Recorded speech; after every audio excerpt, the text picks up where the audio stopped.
La Mer restaurant glowed honey gold under crystal chandeliers, violin strings weaving through hushed conversations. At the corner table, three men in black suits pressed close around a woman in a beige coat, her eyes flickering with panic. The biggest one pulled out a chair, his smile razor-thin. "Let's have a private conversation." From the bar, a simple man in a work jacket, red thread wrapped around his wrist, stepped forward. He placed a cracked porcelain spoon on their table and spoke quietly, but with unsettling clarity. "Wrong table, wrong day, gentlemen." The entire room held its breath for half a heartbeat. "Who the hell are you?" the big man snarled. The stranger answered, "A father." "That's enough." He twisted the cracked spoon, catching the light, and everything exploded. Evan Hale wasn't supposed to be there. At 35, he lived in the spaces between other people's problems. Single dad, industrial maintenance technician, the guy who fixed commercial kitchen equipment, gas sensors, and automatic doors for restaurants and hotels when they broke down. Usually after hours, usually invisible. His 7-year-old daughter Lily had a ritual. Every morning she'd fold a paper crane and slip it into his work jacket pocket. "For safe travels, Daddy." Then she'd tie a red thread around his wrist. "So you remember to breathe slow when things get scary." The thread was there now, soft cotton against his pulse, as he stood in La Mer's golden glow with a clipboard full of maintenance orders. His wife Sarah had died 3 years ago in a boarding house fire. Cheap wiring, no working sprinklers. A real estate company that cut every safety corner to squeeze profit from desperate tenants. Since then, Evan saw danger in every overlooked detail. Tonight, he'd brought Lily along to finalize tomorrow morning's kitchen repair schedule. She sat at a table near the emergency exit, folding cranes from napkins, while he handled paperwork with the night manager. That's when his trained eye caught the problems. The sprinkler head near the flambe station was caked with grease buildup. The emergency exit door stuck when it closed. He could hear the jamming mechanism from 20 feet away. Evan automatically snapped photos with his phone, a habit that had saved his clients from health department fines more times than he could count. "Maintenance area is through the back," the maitre d' said, eyeing Evan's oil-stained jacket with obvious disdain. "The bar is for paying customers." Evan nodded, used to the treatment. To people in $1,000 suits, he was part of the furniture. Background noise and expensive shoes. But as he reviewed his notes, something else caught his attention. Something that had nothing to do with kitchen equipment. 3 men in black suits had repositioned themselves around a single woman at table 12. They'd chosen their seats carefully, blocking the overhead security camera's view. The biggest one wore a wireless earpiece on one side only, and his left sleeve bulged with the outline of something that definitely wasn't a phone. The woman in the beige coat looked around nervously, her hands flat on the table like she was ready to run. Evan had spent years reading body language, back when he did different work, before Sarah died, before he chose a quieter life of fixing broken things instead of broken situations. But some instincts never fade.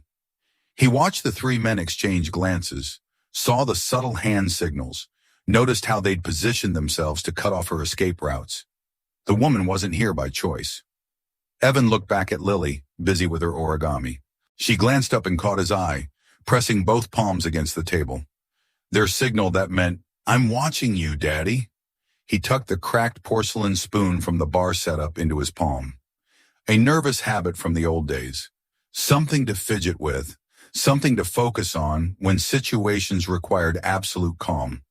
The woman at table 12 looked around desperately, seeking help that wasn't coming. The restaurant hummed with quiet conversations and clinking silverware. Violin music drifted from hidden speakers. Everyone minded their own business, eyes on their plates, lost in their own worlds. Everyone except Evan. He stood up, the red thread tight around his wrist, and walked toward table 12. "Are you watching from somewhere right now? If you saw 3 men cornering a woman in a restaurant, would you have the courage to say, 'Wrong table, wrong day'? Drop your thoughts below and hit subscribe to see what happens when everything goes sideways." The tension at table 12 was thick enough to cut with a knife. She doesn't want to talk, Evan said quietly, placing himself between the woman and the biggest man. Back off. The big man laughed, a sound like grinding glass. Who are you in this fancy place? Kitchen repair guy? He gestured at Evan's work clothes, drawing snickers from his companions. Several nearby diners looked up from their meals, smirking at the obvious class difference. I don't know them, the woman said, her voice trembling. Her name tag, barely visible under her coat, read N. Lynn. Evan used the cracked spoon as a mirror, angling it to catch the reflection behind him. The third man had quietly moved to block the secondary exit near the restrooms. They had her completely surrounded. The restaurant manager appeared at Evan's shoulder, his smile strained. Sir, please maintain decorum. These are VIP guests enjoying their meal. Something was off about the manager. His watch was on the wrong wrist, switched recently, judging by the tan line. Fresh ink stains on his cuff suggested he'd just signed something. Someone had gotten to him. VIP guests who block camera angles and position themselves at exit points? Evan kept his voice level, but loud enough for other tables to hear. A woman at the adjacent table had her phone out, live streaming. Oh my God, she whispered to her followers. Some maintenance guy thinks he's a hero. Nervous laughter rippled through the dining room. Someone called out, Leave them alone, bro! The big man stood up, placing a heavy hand on Evan's shoulder. Smart guys know when to walk away. Evan shifted his weight, a subtle movement that relocated the pressure point. Not aggressive, just repositioning. The red thread around his wrist caught the light as he breathed slowly, the way Lily had taught him. The lady said she doesn't know you, Evan repeated, his voice carrying further now. The cameras you're blocking would back that up. Cameras? The man's grip tightened. What cameras? Evan nodded toward the ceiling. Overhead security. You've got it covered from your seating arrangement. Professional positioning. He let that sink in. Makes people wonder what kind of conversation needs that level of privacy. The live streaming woman zoomed in with her phone. Her follower count was climbing. This is escalating, someone murmured. The woman, N. Lynn, looked directly at Evan, and something flickered in her eyes. Recognition? Did you work with Grayline? Evan's hand went still on the spoon.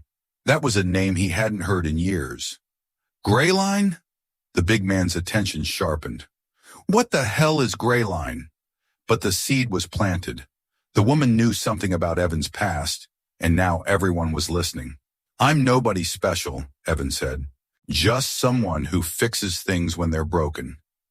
The manager tried to intervene again. Perhaps we could move this discussion. No. The big man snapped his fingers, and his companions moved in closer. We're finishing this conversation right here. One of them reached for Lynn's purse. She pulled it back instinctively. Give us what we came for, the big man said, his voice dropping to a growl. Make this easy. I don't have anything, she protested. USB drive, documents, everything you took from the Ravenfield files. Evan's blood went cold. Ravenfield, the real estate company that owned the boarding house where Sarah died, the company that cut corners, bought inspectors, and let tenants burn for profit margins. This wasn't a random shakedown. This was connected to something much bigger. The live stream was picking up viewers. Comments flooded the screen. Call the cops. This is insane. That maintenance guy's about to get destroyed. Ma'am, Evan said to N. Lynn, never taking his eyes off the men. What kind of documents? Financial records, she whispered. Safety violations, bribery trails. I'm a journalist. The pieces clicked. She wasn't a random victim. She was investigative prey. And these weren't random thugs. They were corporate fixers. You're making this harder than it needs to be, the big man said to Evan. Walk away. Fix your pipes. Leave the grown-up problems to grown-ups.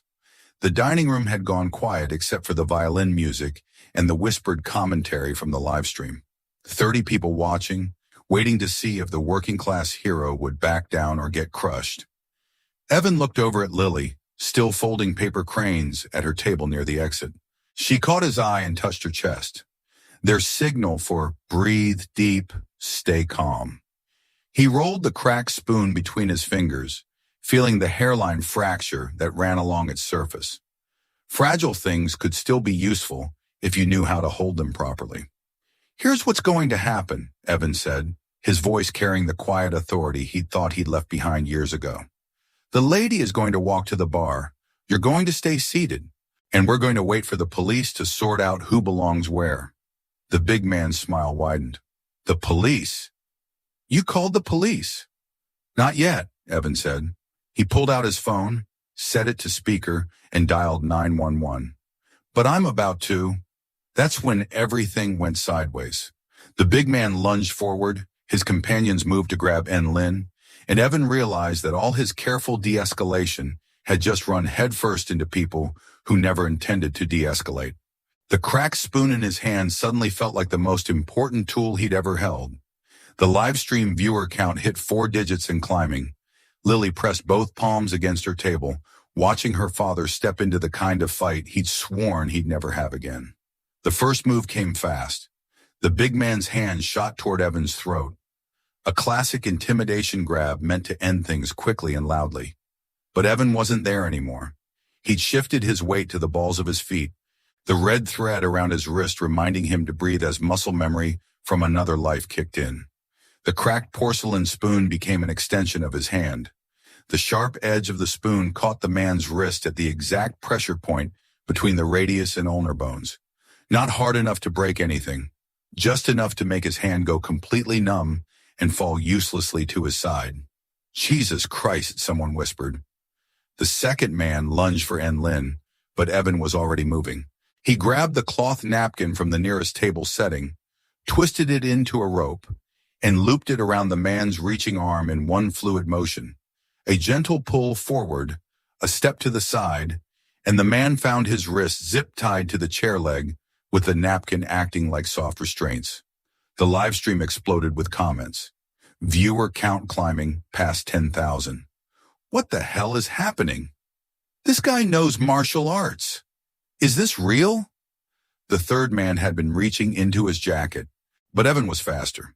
He snatched the thermal receipt paper from the nearest payment terminal, the long, curling kind that restaurants always printed too much of, and in 3 quick movements had bound the man's thumb to his index finger with surprising effectiveness. Pain compliance, Evan said quietly, more to himself than anyone else. Apply pressure here, and you can control the whole hand. The technique was textbook, nonviolent restraint, maximum control with minimum force. Exactly the kind of training that... Oh my God. Lin stared at him with wide eyes. You're Evan Hale. You're the Evan Hale from the Gray Line Diplomatic Security Program. The dining room went dead silent except for the violin music, which suddenly seemed absurdly cheerful. Gray Line? A diner at table 6 leaned forward. The company that trains embassy security? Not just embassy security, Lin said, her journalistic instincts taking over. Evan Hale wrote the Calm First training manual, de-escalation techniques for high-risk diplomatic situations. He was the head instructor for nonviolent conflict resolution. Phones came out across the restaurant. The live stream viewer count hit 20,000. The big man, still shaking, feeling back into his numb hand, looked at Evan with new understanding. You're the guy who disappeared after that boarding house fire, the one in Chinatown. Evan's jaw tightened.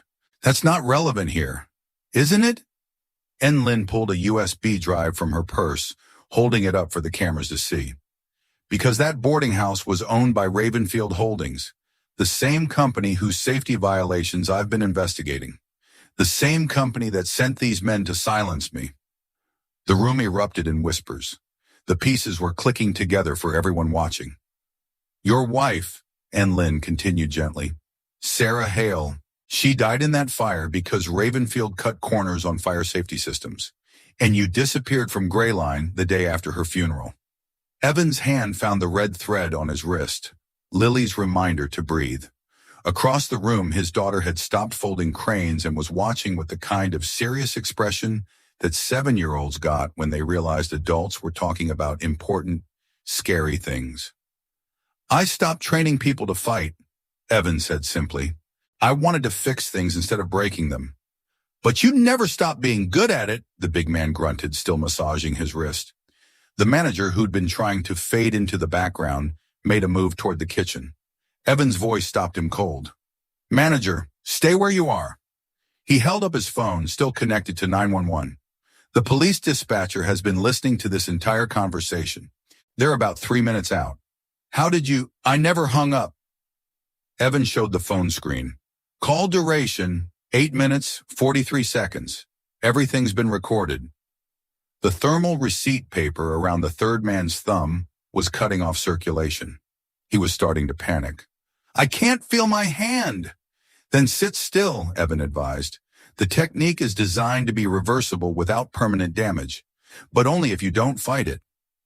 Lynn stood up slowly, still clutching the USB drive. This contains financial records proving that Ravenfield has been bribing city inspectors for over a decade. Fire safety violations, electrical code violations, housing standard violations. They've been running slums and calling them affordable housing, including the boarding house where my wife died, Evan said, his voice carrying to every corner of the restaurant. The live stream comments were going insane. This is better than Netflix. Real-life vigilante justice. Someone needs to save this video. Sirens wailed in the distance, getting closer. The big man made one last desperate play. You think this ends anything? You think Ravenfield cares about one dead maintenance worker's wife? Wrong thing to say. The red thread snapped as Evan's hand closed into a fist. The cracked spoon caught the overhead lighting, splitting it into sharp fragments across his knuckles. For one terrifying moment, everyone in the restaurant thought they were about to witness something that would get Evan arrested alongside the men who'd threatened Lynn. Instead, he opened his hand and let the broken spoon fall to the table with a soft clink. The difference between us, Evan said quietly, is that I know when to stop. The police burst through the front entrance just as the second man finally managed to untangle himself from the napkin restraints. Too late. 3 officers, taser drawn, took in the scene. 3 men in various states of restraint, 1 woman holding evidence, 1 maintenance worker standing calmly in the middle, and about 30 diners with their phones out recording everything. Someone want to explain what's happening here? The lead officer asked. Lynn held up the USB drive. I'm Nadia Lynn, investigative journalist for Metro Weekly. These men were attempting to steal documents related to an ongoing investigation into Ravenfield Holdings. This is Evan Hale. He prevented what would have been assault and theft of evidence. The officer's eyebrows went up. Evan Hale? The Gray Line instructor? Former instructor, Evan corrected. Current father. From across the room, Lily's clear voice rang out. That's my daddy. And somehow that was the moment that made everyone in the restaurant start clapping. The video went supernova. Wrong table, wrong day became the most watched social media clip of the week. 24 hours after the incident, it had 40 million views across all platforms. The moment where Evan's red thread snapped, caught in perfect slow motion by 3 different phone cameras, became an instant meme. The comments section was ruthless. When you threaten a woman and accidentally wake up John Wick's accountant. Plot twist, the maintenance guy maintained your asses in place. Ravenfield Holdings stock price right now. Down, down, down. Evan's phone hadn't stopped ringing. CNN, BBC, local news stations, late-night talk shows. Everyone wanted the calm first dad who'd taken down corporate thugs with kitchen supplies. He declined every interview. Daddy, Jimmy Fallon's people called again, Lily announced over breakfast, sliding him a paper crane made from the morning newspaper's business section. They want to fly us to New York. What did you tell them? That you're not a TV person. You're a fixing things person. Smart kid. Smarter than the media circus camped outside their apartment. The real aftermath was quieter, but more satisfying. Nadia Lynn's expose on Ravenfield Holdings had triggered a federal investigation. The USB drive she'd risked her life to protect contained evidence of a decade-long bribery scheme involving city inspectors, fire marshals, and housing officials. 17 people were indicted, including the Lemaire manager, whose signed confession detailed how Ravenfield's fixers had paid him to look the other way and provide private dining space for business discussions. The three men from the restaurant were facing charges ranging from intimidation to conspiracy. The big man, Marcus Webb, a former cop turned corporate security, had rolled on his employers within 48 hours of his arrest. But the real revenge came in smaller moments. Lemaire's Yelp reviews crashed overnight. Atmosphere, 2 out of 5. Management allows assault. Would not recommend for dates unless you enjoy dinner theater involving federal crimes. The restaurant's parent company issued a groveling apology and fired half the management staff. They installed panic buttons at every table and hired new security specifically trained in de-escalation techniques.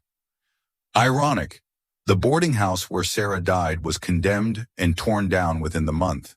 The city used emergency powers to seize the property, citing immediate safety hazards. A small memorial garden was planned for the site, funded by the settlement money from Ravenfield's bankruptcy. Evan stood at the construction fence watching the bulldozers work, Lily beside him, her hand warm in his. "Is Mommy's place going to be pretty now?" she asked. "Yeah, sweetheart. It's going to be safe and pretty." The job offers started coming in the second week. Corporate security firms, private investigation agencies, diplomatic services, all wanting to hire the viral hero who'd neutralized 3 men with restaurant supplies. David Park from Meridian Security offered him a 6-figure salary plus benefits. "Your techniques are exactly what high-end clients need. Non-violent, media-friendly, completely defensible." "Can I work part-time?" Evan asked. "I need to pick my daughter up from school." Park blinked. In his world, career came before family. Always. "We could discuss flexible arrangements." "Flexible meaning I'm home by 3:30 every day. No weekends, no travel longer than 8 hours. That's very specific. That's my life." Evan took a consulting contract instead. Part-time safety assessment and de-escalation training for restaurants and hotels. Good pay, flexible hours, and work that actually mattered. His first client was Lemaire itself. The irony wasn't lost on anyone when Evan walked back into the golden dining room 3 weeks later, clipboard in hand, red thread around his wrist, to conduct a comprehensive security audit. The new manager, a nervous woman named Patricia, who'd been promoted from assistant, met him at the door with obvious anxiety. "Mr. Hale, thank you for coming. We know this must be strange." "It's just work," Evan said gently. "Let's make this place safer." They did. Emergency exits were cleared and tested. Panic buttons were installed. Staff training included recognizing signs of customer distress. Security cameras were repositioned to eliminate blind spots. Most importantly, they implemented the Calm First protocol. Any situation involving customer safety took priority over VIP comfort or revenue considerations. The changes worked. Within a month, Lemaire had not only recovered its reputation, but enhanced it. The restaurant where heroes are born became part of their unofficial marketing. The real victory came on a Tuesday evening when Evan was finishing his follow-up inspection. A young server approached him nervously. "Mr. Hale, there's a situation at table 9. A man won't stop bothering a woman who's dining alone. She's asked him to leave her alone, but he won't listen." Evan looked across the restaurant. Different men, different woman, same dynamics. "What's the protocol?" he asked the server. "Calm first. I notify management, activate the panic button, and document everything while maintaining customer safety." "Perfect. Do it." The server handled it flawlessly. The man was removed quietly by security. The woman finished her meal in peace. No drama, no viral videos, no federal investigations. Just quiet professionalism, making the world a little bit safer. Evan packed up his equipment and headed home. Lily was waiting with homework and paper cranes, ready to hear about Daddy's day fixing things. The red thread around his wrist had been replaced. The original had snapped during the confrontation 3 weeks ago. But Lily had tied a new one that morning, soft cotton against his pulse, a reminder to breathe slowly when the world got complicated. Some things were worth keeping broken, others deserved to be fixed properly. The difference was knowing which was which. 6 weeks later, the federal courthouse steps buzzed with reporters and camera crews. Nadia Lynn stood at the podium beside the U.S. attorney, announcing the final indictments in the Ravenfield Holdings case. Conspiracy, bribery, criminal negligence resulting in death. The executives who'd built an empire on unsafe housing would spend the next decade in federal prison. Evan wasn't there for the speeches. He sat in the back row of the press gallery, Lily beside him, both dressed simply. They'd come not for the media circus, but for the moment that mattered. When it was time for statements, Nadia called him to the podium. Instead of speaking, Evan did something that would be remembered longer than any of the day's official announcements. He untied the red thread from his wrist, the new one Lily had given him that morning, and wrapped it gently around the evidence USB drive that had started everything. Then he placed one of Lily's paper cranes on top, the white origami stalk against the black plastic. The symbolism was unmistakable, gentle protection wrapped around hard truth, with hope perched on top. The press gallery fell completely silent. Camera shutters whispered like prayers. Evan stepped back without saying a word. Lily took his hand. "My daddy doesn't need to talk," she said into the microphone, her 7-year-old voice carrying clearly through the marble chamber. "He already said everything with his hands." The image, red thread, white crane, black USB drive, became the defining photo of the entire case. It spread across social media with captions like, "Calm first, truth always," and "When heroes don't need words." Back home that evening, Evan tucked Lily into bed and found her latest origami creation on his nightstand. This crane was different, folded from the front page of the newspaper, the one with their photo on it. "For tomorrow, Daddy," she whispered sleepily, "in case you need to fix something else." Evan smiled and slipped the crane into his work jacket pocket. The red thread around his wrist caught the hallway light as he turned off her lamp. Tomorrow would bring more maintenance calls, more broken things needing patient repair, heating systems and door sensors and safety equipment that kept people safe in ways they'd never notice. But tonight, he'd helped fix something bigger than kitchen equipment. He'd helped fix the idea that powerful people could hurt others without consequences. Some repairs took toolboxes, others just took courage, timing, and the willingness to say wrong table, wrong day, when it mattered most. Truth, properly handled, never stayed buried long. And sometimes the most important maintenance was done by people nobody expected to be heroes. Which moment gave you chills? When Evan said wrong table, wrong day, or when Lily's paper crane was placed on the evidence? Comment below and subscribe Hero Dad Stories for more stories where ordinary people do extraordinary things.